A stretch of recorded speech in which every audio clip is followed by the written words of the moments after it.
So SSV has been around since 2024 when we launched. Today we are the second largest staking protocol on Ethereum, 120,000 validators, which is roughly 4 million ETH. The second largest, basically 1 out of 10 validators on Ethereum today is on SSV, which is quite remarkable in terms of growth that we had the past 18 months, basically. SSV is built on this technology called DVT, distributed validators. It's very much a change in paradigm since the traditional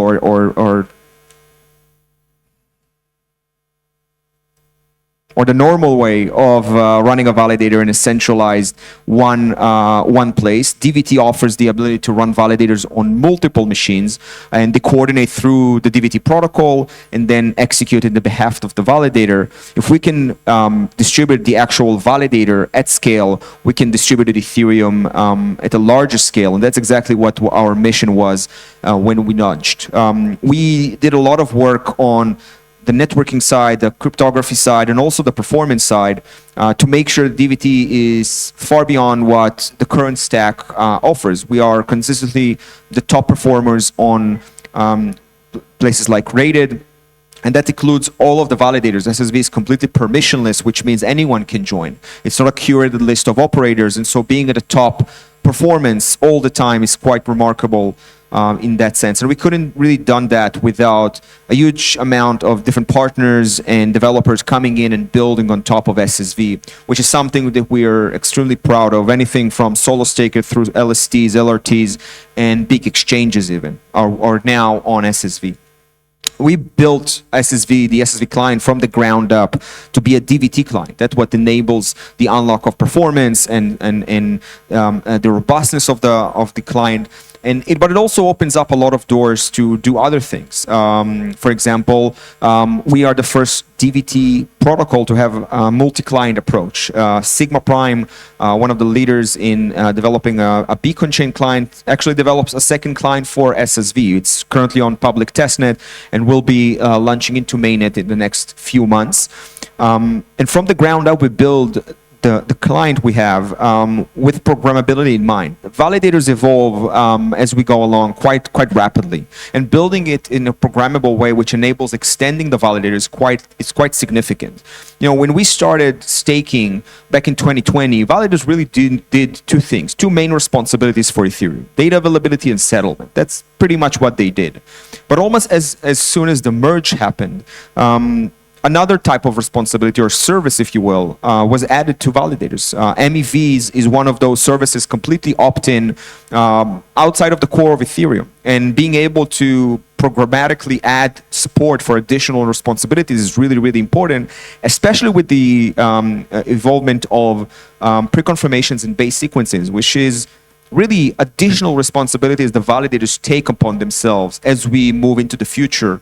And that really opens up a lot of opportunities for validators in terms of reward, but also in terms of really connecting back validators into the rollup-centric roadmap Ethereum is so heavily invested in. With the growth of all of the transactions happening on Rollups today, most of the transactions on Rollups happen actually on L2s, not on Ethereum anymore. That really presents an amazing opportunity for validators and Rollups as well. So much so that we wanted to be the first movers. We wanted to make it really easy for our validators to jump into this new category of things that validators can do. If anyone familiar here with the URC, the Universal Registry Contract, it's been developed by a bunch of different people from the for the base rollup community, led by Puffer and Fabric and others, with the idea in mind that we have this credibly neutral registry where validators can opt in and then from there commit themselves to pre-confirmations and base sequencing in a credibly neutral way, which is flexible enough to accommodate a bunch of different services, a bunch of different slashing conditions, and so on. The main challenge there, though, is that the URC requires a registration. A validator needs to prove ownership by the registering party. And it seems small, but it's actually a big friction point. Imagine that you are running 10, 20, 30,000 validators, creating custom signatures on the fly for registering your validators when you're on board or off-board validators. It actually can be quite a meaningful thing. custom signatures is not something you do on a regular basis. And so with SSV, what we decided to do is actually programmatically integrate the URC into the SSV client, meaning that SSV users can use the client in a programmatic way, very simply create those registration flows and register the validators directly into the URC. It doesn't matter if you're registering 1, 20, 10,000 validators, the flow is exactly the same, and it's super, super easy. And that's really our kind of attempt to enable SSV to be very, very compatible with this next generation of things. Sorry, that's my daughter. Or maybe not.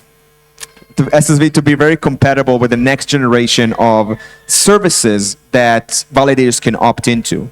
We've been working very closely with pre-confirmation services, both on testnet and now moving into the URC and actually integrating that into the SSV to offer them the opportunity to onboard massive amount of validators into their services and offer pre-confirmations. But it doesn't stop there, because I think one of the main challenges for base rollups going forward is to bootstrap those validators as well. Imagine you're a base rollup and you want to quickly bootstrap validators. That's another layer of complexity that SSV can help with. And by integrating the URC directly into the stack of SSV, we can enable that frictionless opting in to be as quick as possible. And by doing that, alongside actively working with pre-confirmations and base rollups, we can actually scale. We can actually scale the adoption for those really, really important types of categories of rollups, which are new, exciting, and super, super aligned with Ethereum. And so if you are a base rollup or a pre-confirmation service, we would love to chat and understand how we can help in order to onboard the entirety of Ethereum, of the entirety of the SSV validator set into your service and create value both ways. Thank you. I don't know if anyone has any questions in mind. Questions? All right. Yep.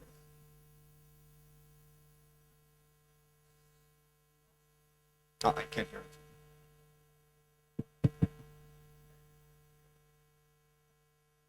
it. Does it work for any rollup who's planning to go for based, or do you have any, what's the kind of technical dependency? So it's obviously primarily for base rollups because they're using validators for sequencing. And so we're very much kind of focused on that. We want to enable those types of rollups to really bootstrap easily with a really big amount of validators, standardizing the registration flow, standardizing the way to connect and onboard those validators. Okay, and currently, I guess Taiko is kind of only one. So Taiko is definitely one of the leaders. I think they will be the first ones to main it, but there's definitely others working on base sequencing, which to my knowledge, there's probably around 8 or 10 different teams in different stages. In pre-cons, you'll have probably around 5 to 10 other additional teams, and that's growing. So so yeah, I think that this is kind of a new category in of its own of rollups, kind of evolving into the ecosystem. Thank you. Anyone else? All right, thank you so much.